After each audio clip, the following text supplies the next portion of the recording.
Gentlemen, to another exhilarating episode of the North Side Banter Show. Yes, this is the best show in Mzansi, in the world, anywhere. I said it once, said it twice, and I'm going to say it again.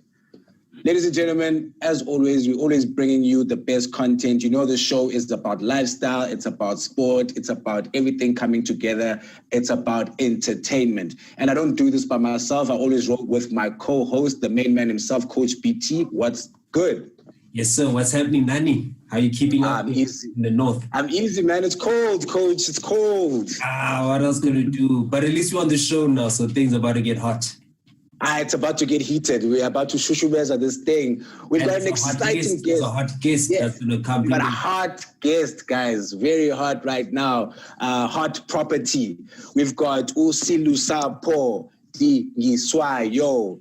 Some of you might know him, some of you might not. And those who don't know, where have you been? Get out of that rock, okay? So, Silusapho, how are you doing, boss?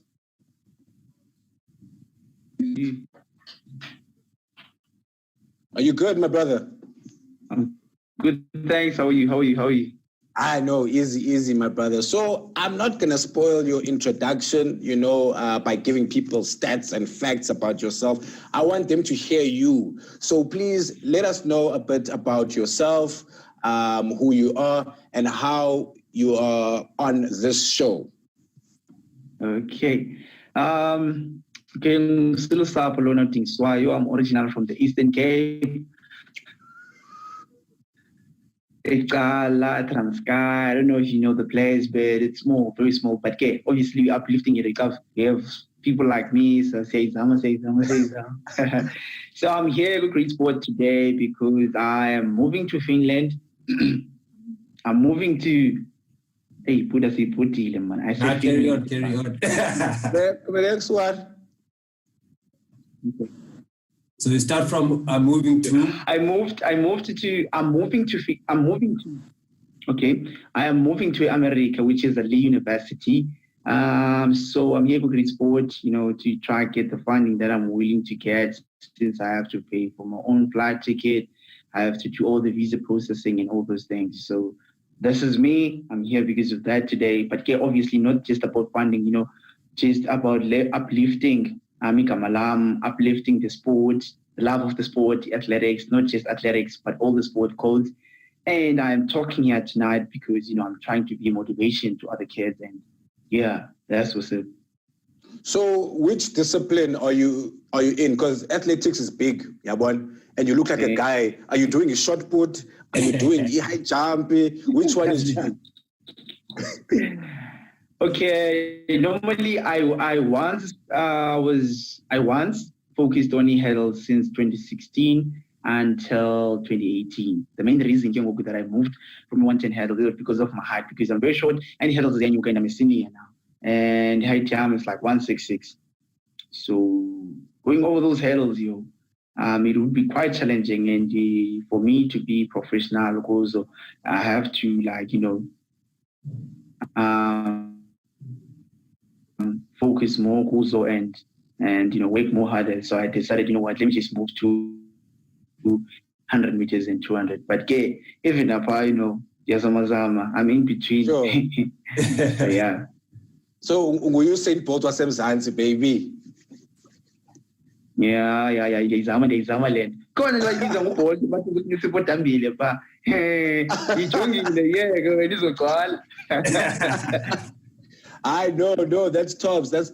So, just to dig deep into this journey of yours, because, you didn't just get here by luck or by fluke or whatever. There was a lot of work that went in. So please let us know from when your journey started to where you are now. Just how was that process?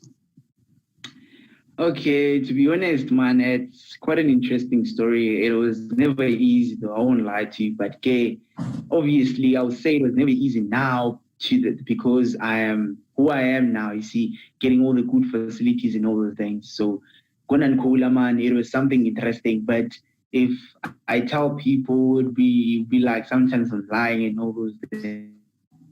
But it was quite difficult, but I managed, to go through. So I started doing athletics at the age of 10 10 years. I think I was 10, 2009. I was at a Gala community school. At that time, I was working with Mr. Mtungelo and Mr. Vuntu. Mr. Mtungelo and Mr. Vuntu. So they were the ones that introduced me to athletics. To be honest, without them, Silusapho Dingiswayo. But yeah, it happened. And then back then, obviously, we don't even have any facilities like training facilities and all those things. So train up better now. But as part of the process, and what can I say? And it's not like I'm and all those things, but it's the truth and in that key. It's real. To be who I am, to be disciplined from a poor background to open areas whereby there's a lot of facilities and all those things. So in Akile man launch, in Akile, let me just say that. And then back then we used to use the desk, like the school desk as a scholar. So we used to remove the top part, they frame a school, and then we just put distance, let's say 90 centimeters, we put 90 centimeters past the path. Then we get desk is basically exams. You see exam. I promise you, desk is called exam. You remove the plank and then it's just the frame, and then small meters is there, 3 meters, and then you go over it. And if we cut it, and then they can do it. So yeah, man, and then we used to do road work with buys and copy at the thing you can find out and all those things. So yeah, it was nice at that time. It was very interesting, but I didn't love the young generation. Okay, I'm young, but to go through all those obstacles that I go through, training without shoes, using desks as a school, or using Ibalale Pola that doesn't even have facilities and all those things. You see, so I wouldn't love that, but it is what it is. I feel like I'm civil department as a whole. So I'm not a politician, so so those things should run away. But to be honest, man, I would appreciate if it can be uplifted. Because of facilities. Because now Tisekala and Titanelli different. You see, it doesn't make sense. But it is what it is because you don't have any facilities. So yeah, it's like that. And then moving forward, I moved, and then this school was community school, it's grade 9. So I had to move from a community school to some other school. And then it was quite difficult for teachers and my parents.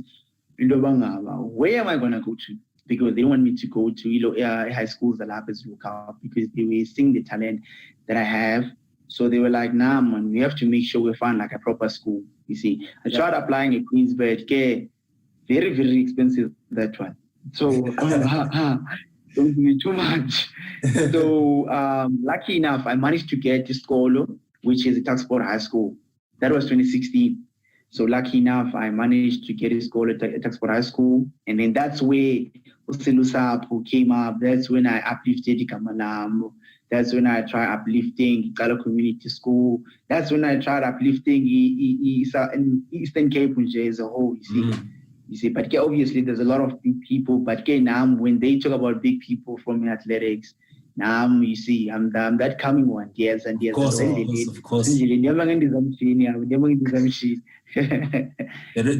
what's coming. Yeah, and then lucky. So again, I moved to Taxport High School. I won't lie to you, it was very difficult. From a poor background, which is Tala, moving to urban areas, it was very difficult because obviously English poppies, was poppies, Pitori, Esotho, it was quite difficult for me to adjust to the own life. But lucky enough, I had a backbone whereby I had to Soko Kanazazin, whereby he was here for me because it's a palace to That's what high school. And then, so whatever that happened to us, you know what? We cannot go home because we cannot leave this opportunity. Squazi share the opportunity. No about teaming and Jams, and then sometime when we used to go to training, because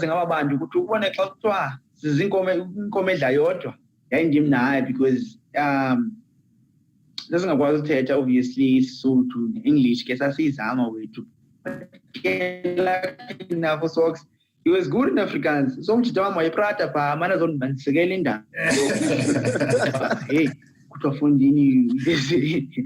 So walefikela ke pha ke lezi izinto ochathele ngaAfrikaans yari oh whatever ndizophuma ndithethayo oba yiyo sure phakathi inside. So yeah. And then we were nobody class speak upon it. It was just like, okay, Silusapho Dingiswayo. So what kind of first thing like first 3 weeks we were nobody. Athletics. First race I won. Second race, third race, fourth race. Socks was breaking records. People will be like, who are these people? But the people will be like, they from Eastern Cape, Haibu, Chinese, and then lucky enough. Tano Road, he was a big training group here too. So we managed to communicate and I managed to get about what must we do. So he was a big brother to us. I won't lie to you. He tried helping us through all the bad things that us without having shoes, without having proper spikes and all those things. So he was a big brother to us. I won't lie to you. Even now, he's still a big brother. So what's my and then first race is I said, yeah, I sukava Buddha Liala. So in looking then first race, second race, third race, win, and then that's when people started recognizing us. That's when we started having friends and all those things. From the hospital, then obviously English since 2016 when Kokota all the doors.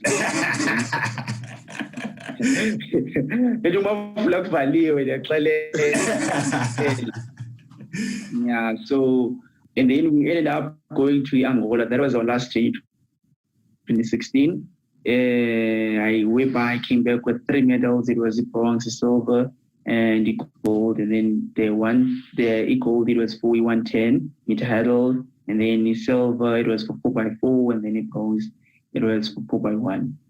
And then, yeah, that was 2016. Then 2018, we moved to Finland. But I didn't perform properly due to a lot of things. But the boy, which was Sox, came back with the gold medal, which was nice. A good achievement for my own life too. And then 2019, obviously, I didn't perform very well. But it is what it is. And then I went, 2018, I also moved to Botswana where I came there with 2 medals.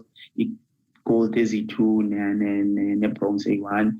The bronze, it was for 4x1. And then the gold, it was 400 meters where I hit a PB with a 10.3 and then a 20.9 for 200. And then that was the end for me when Puma Tax for high school.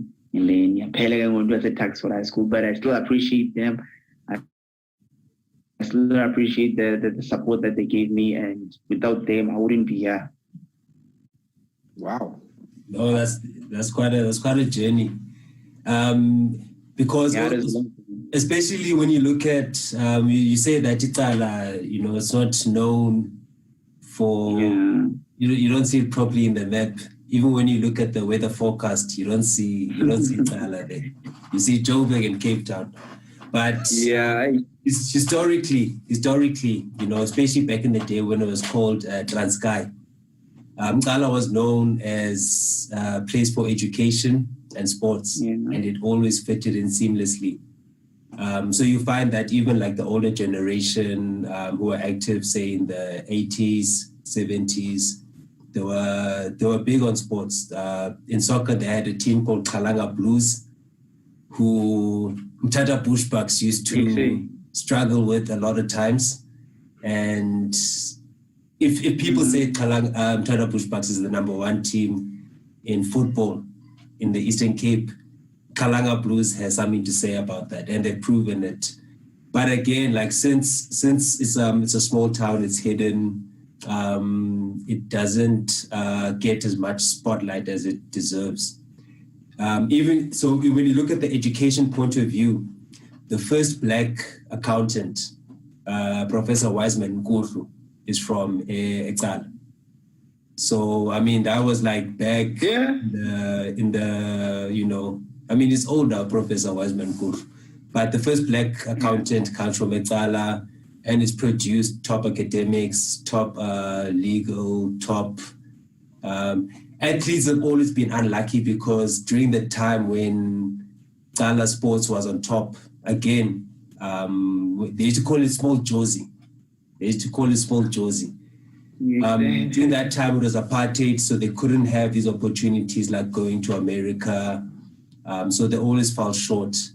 And like now, Silusapho was saying is that ever since like now in the new democracy, Ecala's been unlucky because it hasn't been able to build nice infrastructure for that talent to thrive. So in this case of Silusapho, where his talent had to be nurtured outside of Ecala. So you can imagine how many more athletes that Ecala has. Yeah, that can do lots of big things. So Silusapho is playing a big role in terms of now inspiring his peers who also look at him now and be like, okay, no, we can do this. Again, all-round sports, soccer, athletics, boxing. The athletics, how it used to fit in with the football program is that in summer, in the beginning of the year, that's when the focus is on athletics in Ecala. And then as you transition to winter, that's where like now the athletics almost acts as the pre-season for the football. So that by the time the football comes, the coach is getting the players in peak conditions, like speed, everything. And so it was very advanced system. And then lastly, on the note of education, how Ecala became so advanced in the is because during the time of the 70s and 80s, when the townships were basically burning, the riots, Soweto riots, all of the parents basically sent their kids to Transkei in this case because it was safer to keep them there. And they're like now, or say for example, you got a kid and you send them from Joburg to Ecala, and also teachers would come and go teach at those schools at Ecala. So it had a very nice, for as small as it is, it had a very nice system going. And we hope that it can, in the new dawn, it can have like, it can get its place in the map. I will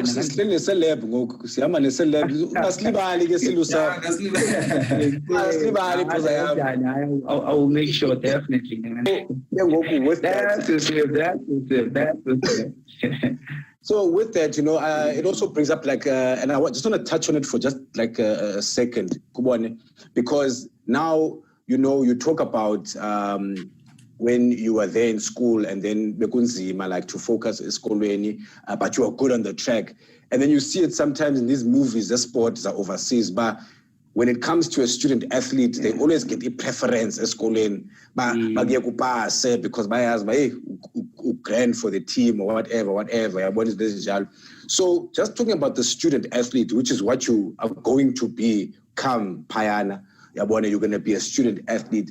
A conversation that is happening right now, that side in the US, where they are talking about student athletes and whether they should be getting paid for what they're doing, because they are generating imali eninzi for the university and the industry. A lot of money. Yeah, but then they don't get paid. Like for instance, even this scholarship or how you are going there, this could have been funded by the fact that you are going to get a salary for Lenduyenzayo. So when in your thoughts, Jay, quickly, like, do you think it's a good idea for student athletes to get paid, or do you think it's something bad because it might take them away from the love of the sport and make them more interested in Imali? I think we should get paid, because I won't lie to you, doing an individual sport, it's very, very easy, whereby you die alone. If you break your hamstring, there's no one who's gonna be like, hamstring your and all those things. If you're not there, you're not there. If you if you can't represent yourself, you can't be like focus more on that. It's not like let me say soccer or whatever, or team sport. You see. So if I'm not there, I'm not there. There's no one who's gonna represent me. And it's very, very, very painful. Shame, I won't lie to you. Training athletics is not easy. Sometimes it's just about mental game, not just about you running. It's very, very, you have to be like super mentally strong. So Yeah. sometimes it is quite difficult. It's sport now. It's very difficult. I won't lie to you. So even if we just we're doing sport for the love of the game, but we're doing it also to generate income. So I feel like if you can get paid, you see, it will be a motivation. Yeah, no doubt. Look how motivated Ronaldo is. Yeah. No, I also agree on that because a lot of times, especially you find that players come from backgrounds where they're actually the breadwinners of their families, and they're sacrificing their time and to pursue their passion, but it shouldn't be at the expense of providing for themselves and for their families. Yeah. So there needs to be a balance in terms of that. Okay, at that level, especially when you consider in America that like you find that the coaches, the state university coaches, they it's pro for them. They get paid like the highest in the whole state. So it is professional. There's big money in school, in varsity sports, school sports in America, endorsements. So there is room to actually, also empower the players in that sense. Because again, 100%. they're doing it for them. A lot of times they're the breadwinners in their families and their communities. Tsala could do with some dollars. I know. Here's the funding. We'll make sure by Tsala gets Icala le Mali. Yeah, Silusapho. You know what I'm saying? Yeah. But you are on your way now. We're not gonna wait for America to pay its students. It's fine. You are on your way. You've got this opportunity. So now, tell us how we can support you, and tell us about this drive that you are doing, and all the information that people need in order to support you, so that you can, fulfill your dreams, and that you can raise this flag high, Mzansi, in the rest of the world. Okay, first of all, before sitting on there, I would just love to thank you people that managed to help me through all this journey of mine. I would love to thank the Department of Sport for their support, MEC of Sport, Department of Sports and Arts and Culture, the AFT as a whole, Great Sport, obviously, Dr. Va for being there for me through thick and thin, also including family and all the friends that have been sharing all the information about me and all these things of mine, like the posts and all the things. So I would really appreciate those people. And then coming to the donation that I am doing and the drive that I'm doing, if you can, first of all, you can try communicate with me through social media like Silusapho Dingiswayo, so that I can send all the documents that specifies Guti Silusapho is leaving. He's going to the States. I can send the acceptance letter. I can send all the contracts and everything, so that you can have a valid information. And I can also provide with the bank details, and then also provide with the statement whereby you can see Guti, what is that money click and click doing? You see, then by being at, I'm just trying to get money, you see. And then if you go to Sport, there is a link that you can just put on your details. You can just donate Kuyo, and then you can also communicate with Mr. Lupio Mtuzana. He's also helping me. So I would say, anywhere, you see. So he's helping me with those things. You can also communicate with him over social media, Lupio Mtuzana. And yeah, you can also communicate with me. The number I am 076 73 18511. You can hit me up there, and then we can talk about it. And then if you have anything, please hook me up. Doesn't have to be something big. Small things, sometimes they do matter. So yeah, that's it. Dope. So B, on your side? I think from my side, from Grit Sports side, we've also started the initiative, the Grit Sports Foundation, to support, in this case, we're going hard to support Silusapho's journey from here to America and further. And obviously, again, the foundation will be there to support others that come after Silusapho athletes. And obviously, we're promoting the whole notion of student athletes. And it's difficult, but here we're sitting with someone who's living it, who's having fun doing it, as it looks like. But again, we spoke about the challenges that come with it. So the foundation is there just to make sure every generation gets better and better opportunities. And then one day when Silusapho is a grandfather, he can look at, the sports center in Tala that started from here. Awesome. Now that's dope. So guys, I just want to add my 2 cents, which is that we say we love sport, we say we live for this game, or we live for the entertainment of it. But if we don't plow in and invest in our younger generation and young people, then we are killing the sport that we love, because we're not going to get the fresh talents like Silusapho who will, light up the stages. We will not see young people from Ekala coming up and exciting our PSLs or our rugby teams or our cricket teams or our soccer teams, So boxing, please, guys, boxing too, all the sports, even badminton, tennis, zonke, come on.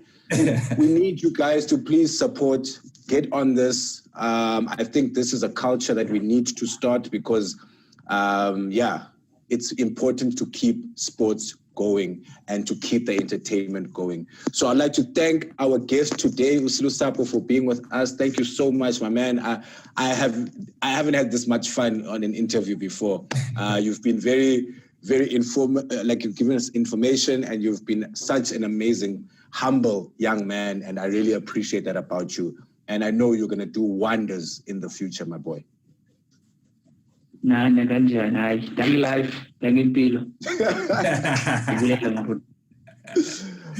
Okay, guys, 7 p.m. every Thursday. You know where to catch us. This is the North Side Banter Show.